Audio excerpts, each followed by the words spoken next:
பிரியமானவர்களே, இயேசுவின் நாமத்தினால் உங்களை வாழ்த்துகிறேன். அப்போஸ்தலர் நடபடிகள் 14வது அதிகாரம் வசனம் 21, 22.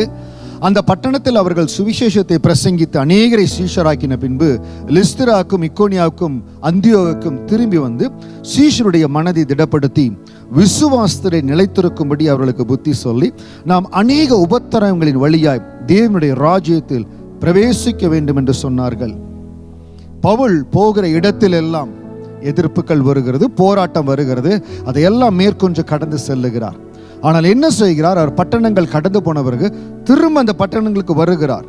திரும்ப அவர் சுவிசேஷத்தை பிரசங்கித்த அநேகரை சீஷராக்கின பின்பு லிஸ்திராக்கும் இக்கோனியாக்கும் அந்தியோகுக்கும் வருகிறார். இந்த இடங்கள் பவுல் தாக்கப்பட்ட இடம், கல்லறிந்து கொல்லப்பட்டார் என்று எடுத்து போடப்பட்ட இடம். அந்த இடத்துல சீஷர்கள் எவ்வளவு மன நொந்து போயிருப்பாங்க. சில பேர் விசுவாசத்திலே பின்தங்கி போயிருப்பாங்க. தேவனுக்காக நிற்கணும்னா, ஆண்டருக்காக சாட்சியா நிற்கணும்னா எவ்வளவு அடிபட வேண்டியிருக்குது, எவ்வளவு உபத்திரப்பட வேண்டியிருக்குது.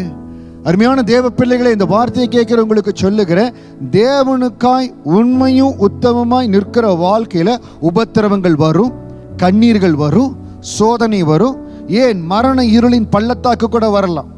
ஆனால் அதன் மத்தியிலையும் தைரியமா தேவனுக்காய் நிற்கணும். நாம் அநேக உபத்திரவங்களின் வழியா தேவனுடைய ராஜ்யத்தில் பிரவேசிக்க வேணும். உபத்திரவங்கள் சபையிலேயே வரலாம், ஊழியக்காரர் மூலமா வரலாம், குடும்பத்தின் மூலமா வரலாம், நண்பர்கள் மூலமா வரலாம். எப்படி வந்தாலும் அந்த உபத்திரவங்களின் வழியாய் தேவனுடைய ராஜ்யத்தில் ஆண்டவரை சந்திக்கும்படியாய் பலத்தோடு நிற்கணும். எந்த வகையில் வேணாலும் உபத்திரவங்கள் இருக்கலாம்.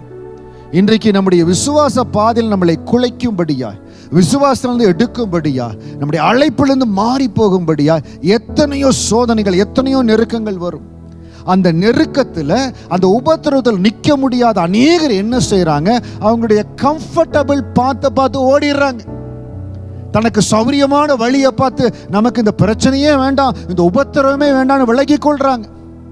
சில பேர் தேவனுக்காக நிற்கிறதுல உபத்திரம் வந்தாலும் நான் தேவனுக்காக நிற்பேன்னு தைரியமா நிற்கிறாங்க. அவர்கள் தேவனுடைய ராஜ்யத்தில் பிரவேசிப்பார்கள்.